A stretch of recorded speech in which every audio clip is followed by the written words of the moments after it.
Hi, should you weigh yourself while you're following THM? The answer is that depends. So, one of the questions I got in my inbox was, "Hey, I'm paraphrasing. I'm struggling because I don't know if I should keep weighing myself or not. I kind of want to quit sometimes. Sometimes it motivates me. So, here's my advice for whether or not you should weigh yourself. If you step on the scale and you see a higher number, which is totally normal, by the way. Some weeks on THM, probably on any way of eating, you'll see your weight go up, you'll see it go down, you'll see it stay the same. That's totally normal and happens to everybody. So let's say you step on the scale and it's a little bit higher. Would that then make you say, oh, I give up? I'm just going to go eat off plan then. I might as well. Or if you step on the scale and it was lower, would you look at that number and say, oh, I'm doing great? And then later that day be out and have everybody getting ice cream and think, I should get ice cream too because I'm losing weight so fast. This is going so great. It's better than I expected. I'll just go ahead and have it. If the scale is going to affect you in either of those ways, I say put the scale away. You don't need to be using it unless, of course, you have a doctor telling you need to weigh for some reason. Listen, the trouble with the scale is if it determines how your day goes, it determines how you feel, it determines what you eat. It's not something you need in your life. As a certified THM coach, I see so frequently that people do better measuring anyway than weighing. I have seen people step on the scale and see a number, get off, move the scale a little bit, and then get back on, and it's 2 pounds higher or 2 pounds lower.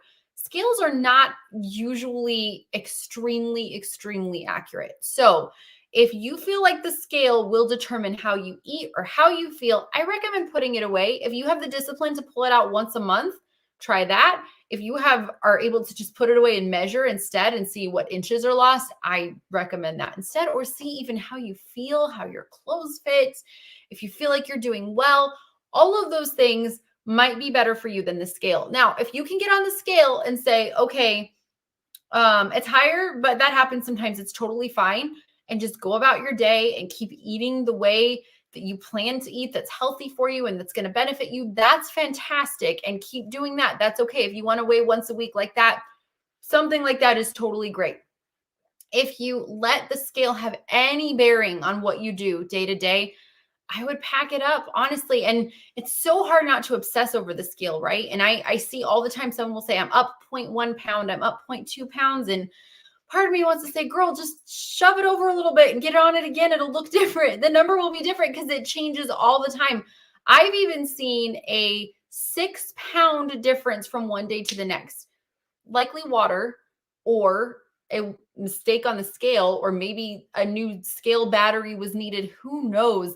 But the point is, don't let the scale have any power over you. If you feel like it does, I think you should put it away, unless, like I said, your doctor has you weighing or something is going on. Instead, look at how you feel, look at how your clothes are fitting, look at inches lost, and just pay attention to those things over some time. You didn't put this weight on in a week, and it's hard to remember that we can't get it off in a week either. It's kind of like, pregnancy weight too. Like when I gained 35 pounds and then the baby was born and I expected it to be gone the next day. It was, spoiler alert, it was not gone the next day. It doesn't happen that fast. It does take some time. So making sure we have real expectations of what it should look like, making sure that we are only using the scale appropriately and not giving it any power or control over what we do with our day because of it or how we feel because of it. That's typically, in my opinion, a healthier approach to weighing or not weighing. So if you're struggling at all with the scale, maybe put it away, maybe pull it out once a month, or maybe use a completely different method of figuring out if this is working for you. And I really do think with THM, if you're sticking to the plan, it's probably working for you. But basically, the idea is just weigh if you need to, or if it doesn't affect you at all. That's just my 2 cents on weighing as a certified THM coach. I hope you have a great day. Thanks. Bye.